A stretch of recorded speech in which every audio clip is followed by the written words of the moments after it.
A nossa lareira tá esquentando. Tá esquentando, Otávio? Sim, muito. Tá bem quentinho aqui. Isso.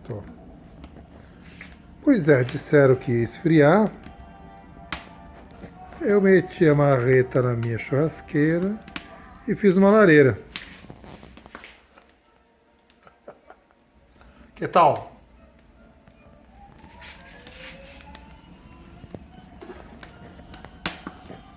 Beleza.